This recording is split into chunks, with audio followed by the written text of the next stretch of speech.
um assunto tão maravilhoso que o apóstolo Paulo, de seguida, começa a mostrar-nos o grande mistério da vontade de Deus. Logo assim, aqui a seguir no versículo 11. Portanto, lembrai-vos de que vós, noutro tempo, eras gentios na carne e chamados incircuncisão, pelos que na carne se chamam circuncisão feita pela mão dos homens. Você e eu éramos gentios. E vamos continuar. Porque naquele tempo estavas sem Cristo. Olha a sua radiografia. Olha o seu CC, cartão de cidadão. Está aqui a dizer tudo o que você era. Tudo. Você estava sem Cristo, separado da comunidade de Israel, estranho aos concertos da promessa, não tendo esperança e sem Deus no mundo. Era assim que você estava. Muito prazer. E eu também estava assim. Portanto, não há aqui ninguém que diga, não, eu sempre amei a Cristo. Eu sempre acreditei em Cristo. Você acreditou. Você acreditou como eu acreditava no menino Jesus. Você acreditava no menino Jesus por causa das prendas. Eu era miúdo e eu até tinha sonhos com o menino Jesus na noite de Natal. Obrigado, eu queria as prendas no sapatinho. Você acreditava em Cristo. Acreditava como eu. Vinha lá a vaquinha e o burro, não era? Não é Chaves? Era o burro Chaves? Não. Não, estou a perguntar agora, não é? Era o burro Chaves, não era? Está lá a burrinha e a vaquinha, lá a abafar o menino Jesus, porque devia estar frio, não sei se estava frio, não sei, acho que ele não nasceu em dezembro, isso é uma lenda, mas pronto, estipulou-se que era um dia 25 de dezembro, para mim tudo bem. Mas uma coisa é certa, todos nós, ninguém acreditava em Cristo, ninguém queria saber de Deus para nada, estávamos sozinhos, sem Deus no mundo, alheios aos concertos, isto é, às alianças. O que é que você sabia de alianças? Só se fosse do casamento, mas nada. E mesmo assim, essa, se calhar, você tirava e escondia no bolso, se calhar por alguma razão. Eu e você não tínhamos na mínima noção do que é uma aliança, do que é um concerto com Deus. Não tínhamos a mínima noção. E era assim que nós estávamos. Mas agora em Cristo, versículo 13, vós, que estáveis longe, o apóstolo Paulo está a falar para os efésios que eram gentios, não eram judeus, já pelo sangue de Cristo chegastes perto, porque Ele é a nossa paz, o qual de ambos os povos fez um. Eis aqui o mistério. Qual é o mistério da vontade de Deus? É Deus ter escolhido os judeus para ser o povo dele, mas Ele também queria juntar aos judeus outro povo, que era todos aqueles que não eram judeus. Porque antigamente, nos tempos da velha aliança, só havia dois tipos de pessoas. Eram os judeus e os não-judeus. Os não-judeus eram os gentios.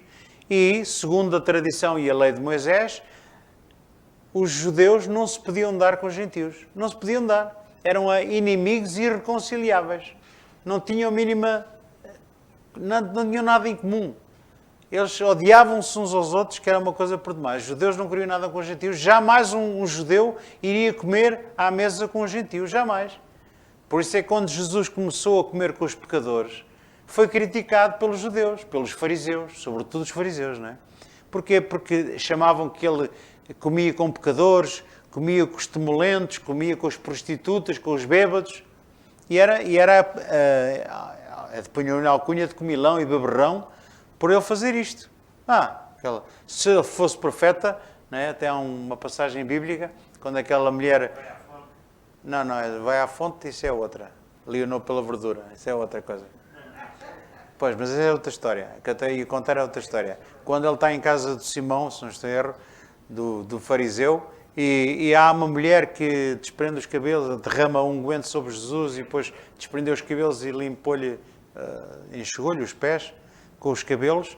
E aquele homem fariseu começou a dizer, se este homem fosse profeta, sabia muito bem quem é aquela que lhe está a fazer isto, porque era uma prostituta. Está a ver? Porquê? Porque Jesus sempre foi criticado por amar e por se chegar àqueles que não eram judeus, que eram simplesmente gentios, não estavam em aliança com Deus. Porquê? Porque fazia parte do plano de Deus fazer um povo destes dois, dos judeus e dos gentios. É aqui que está aqui escrito. A ver? Versículo 14 novamente. Porque Ele é a nossa paz, o qual de ambos o quê? Os judeus e os gentios, os povos, fez um, derribando a parede de separação que estava no meio. Na sua carne, desfez a inimizade, isto é, a lei dos mandamentos, que consistia em ordenanças para criar em si mesmo, dos dois, um novo homem fazendo a paz. Nós somos uma nova criação, nós somos um novo homem, a Igreja de Cristo é um novo homem, uma nova humanidade em Cristo, onde reúne os judeus que já eram inicialmente o povo de Deus e gentios que não tinham nada a ver com Deus. E Deus reuniu estes dois fazendo um só povo. Só mesmo Deus. Só mesmo Deus para fazer isto. E só o poder de Deus para permitir que isto acontecesse. Porque se não for o poder de Deus, meu irmão, nós precisamos do poder de Deus. Sem poder de Deus não há nada. Não conseguimos fazer nada. Só o poder de Deus nos permite amar aqueles que são inamáveis. Inamáveis quer dizer que não se conseguem... nem eles próprios gostam deles. Mas nós precisamos de amar os nossos inimigos, inclusivamente. Não é só amar os amigos, é amar os inimigos. Como é que se pode fazer isto se não for pelo poder de Deus? Impossível. Ninguém consegue viver o cristianismo se não for pelo poder de Deus. Nós precisamos, já temos o selo e o penhor do Espírito Santo. Para quê? Para que nós agora possamos viver e andar nas boas obras que Deus preparou para nós. E já vamos ver mais à frente. A partir daqui o apóstolo Paulo começa a dar-nos conselhos. Agora que estamos salvos, que sabemos qual é o plano de Deus, sabemos que salvação pela graça, que estávamos mortos e agora estamos vivos, andamos nas obras de Deus, precisamos nos afastar daquilo que não presta, daquilo que não nos faz bem. Precisamos começar a viver uma vida mais santa, uma vida mais irrepreensível, uma vida mais pura, mais dedicada a conhecer este Deus maravilhoso, que só é possível tendo comunhão com Ele, conhecendo a palavra, orando e tendo comunhão com os irmãos também, na igreja. Então, este é o plano de Deus para nós, que sem poder não há a mínima hipótese. Versículo 15, já disse, e da sua carne desfez a inimizade, isto é, a lei dos mandamentos. Aqueles mandamentos, aquela lei que foi dada para o povo judeu, a qual nós não sabíamos nada disto, ela criava uma inimizade, criava uma distância entre nós e Deus. Não havia hipótese. E você diz, mas então os judeus já estavam salvos. Não. Os próprios judeus se afastaram de Deus. Também pecaram, eram pecadores como os outros. Embora fosse o povo escolhido de Deus, eles tinham que reconhecer Cristo como o Messias. E a maior parte deles não o reconheceu. E até está escrito, que a gente sabe, em João 1,12, ele veio para o que era seu e os seus não o receberam. Mas a todos quantos receberam, lhes deu o poder de serem feitos filhos de Deus, àqueles que creem no seu nome. Os próprios judeus, eles tinham que receber o Messias e a crer nele. Foi uma complicação muito grande. Eu sei que houve muitos judeus que se converteram e que entraram no plano de Deus, mas muitos não aceitaram. Ainda hoje, eles estão à espera, a nação de Israel está à espera do Messias. Já sabia disso. Eles estão à espera que o Messias apareça. Quando o nosso já apareceu há 2021 anos, eles ainda estão à espera do Messias deles. Eu creio que o Messias deles será o Anticristo, aquele que há de um dia manifestar-se. E Deus irá permitir que ele se manifeste. E aí, eles com certeza vão recebê-lo. Não sei como é que vai ser, mas também não estou muito interessado porque já tenho o meu. Já tenho o meu Messias, já criei nele, já fui selado pelo Espírito Santo, já fui salvo, eleito, predestinado, adotado, fui selado, já recebi o penhor do Espírito Santo para andar nas boas obras que Deus preparou para mim. Hoje, eu sei que era um gentio, mas pelo sangue de Cristo eu cheguei perto.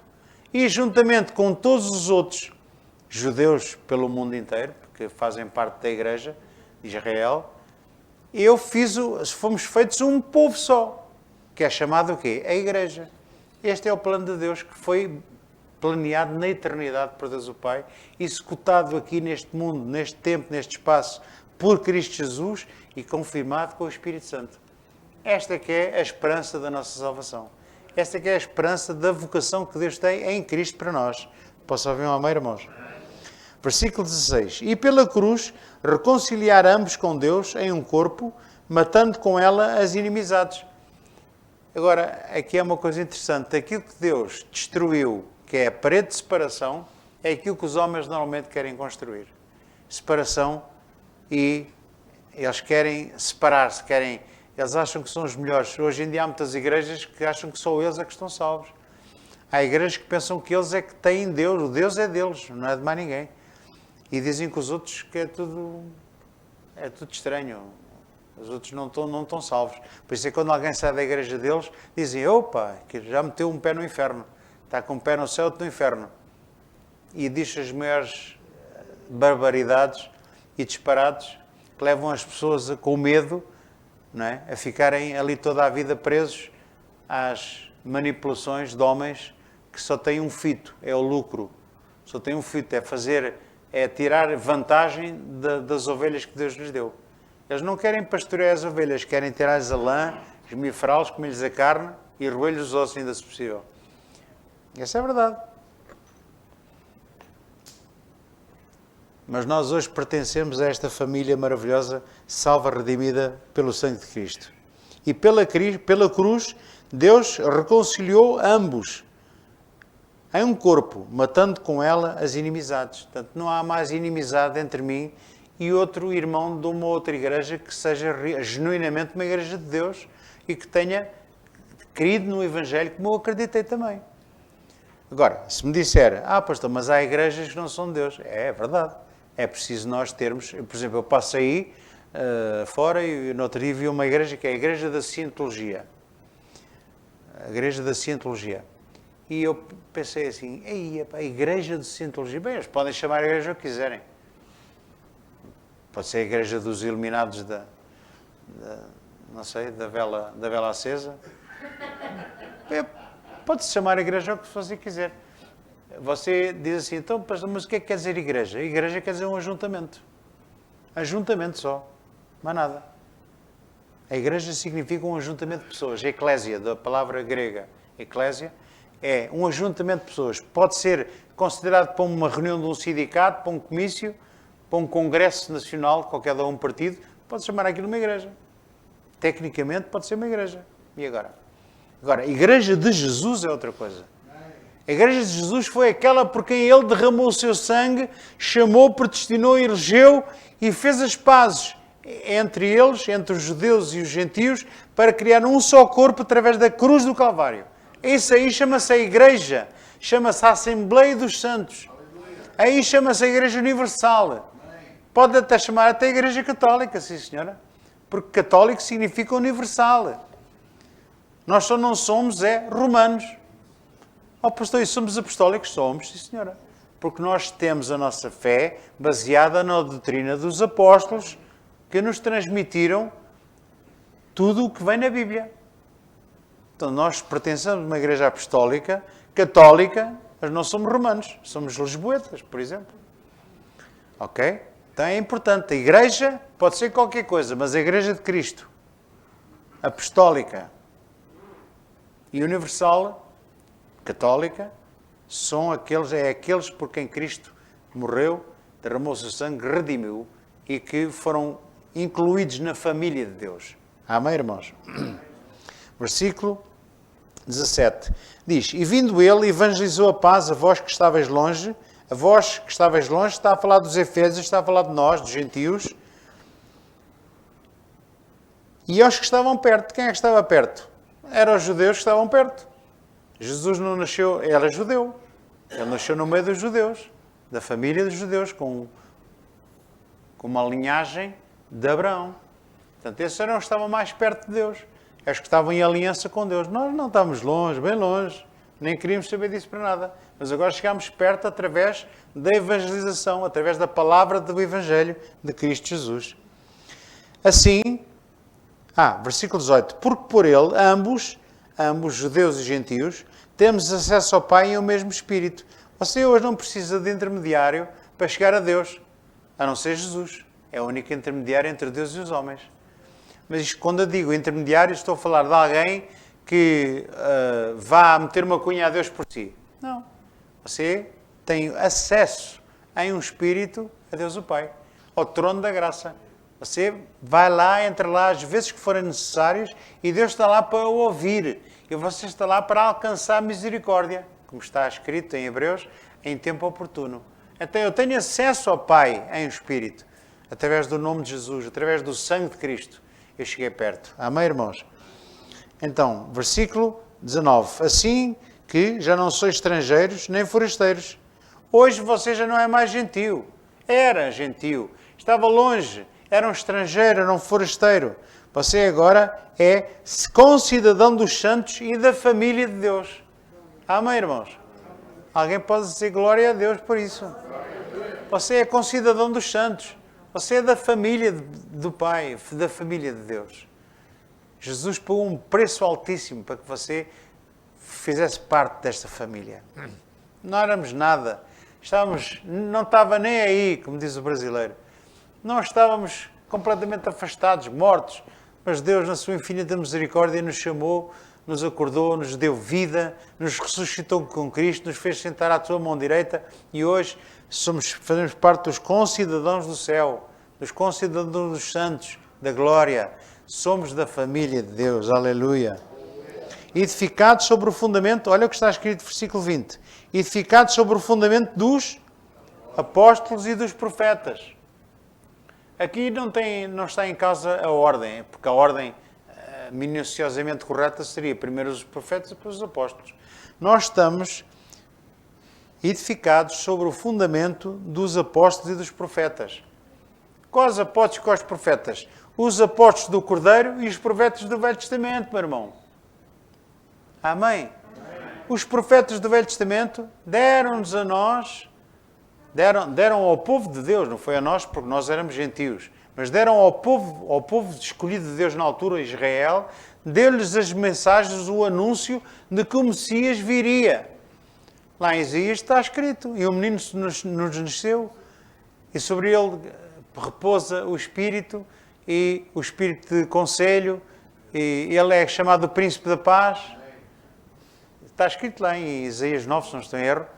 Então, isto que estava escrito era o quê? Era a profecia, era o fundamento ou o anúncio de que o Messias um dia viria para nos salvar.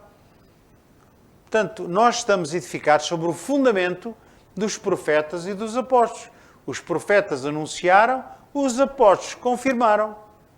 Andaram com ele e assistiram à sua ressurreição. Amém, irmãos? Então nós estamos edificados nestes fundamentos. Nós não estamos mais edificados sobre o fundamento de nenhum apóstolo que exista hoje. Eles podem chamar-se o que quiserem. Eles até podem mudar de nome. Até podem mudar de sexo. Hoje em dia há uma confusão desgraçada com esta cena da LGBT, ou o que é isso? As novas ideias progressistas, não é? Hoje em dia as pessoas podem ser, já andam a induzir as crianças com 4 anos a escolher o sexo que elas quiserem. Isso é tudo obra de quem? A obra de quem a gente sabe. É uma obra satânica do diabo para querer destruir os valores que Deus instituiu. Querer destruir as coisas que Deus criou. Pervertê-las. Levá-las, pô-las completamente a rastro. É o que é. É uma coisa tão ridícula, tão estúpida, que nem percebo como é que uma pessoa inteligente pode aceitar uma coisa daquelas. Enfim, mas isso fica com cada um. As coisas, cada um é que sabe o que é que anda a fazer. Ou não. Sabe o que é que anda a fazer ou não. Se calhar a maior parte das vezes não. Então, irmãos, nós vemos que fomos edificados sobre o fundamento dos apóstolos e dos profetas, de que Jesus Cristo é a principal pedra de esquina. Ele é a principal pedra de esquina, aquela pedra que aguenta o edifício todo. Nós somos edifício. A igreja é comparada com várias coisas aqui, ele nos compara como um edifício, com fundamentos. Ele nos compara, por vezes, também como uma árvore, arraigados, uma árvore está arraigada, um edifício está alicerçado. E os nossos alicerces está aqui, é nos profetas e nos apóstolos.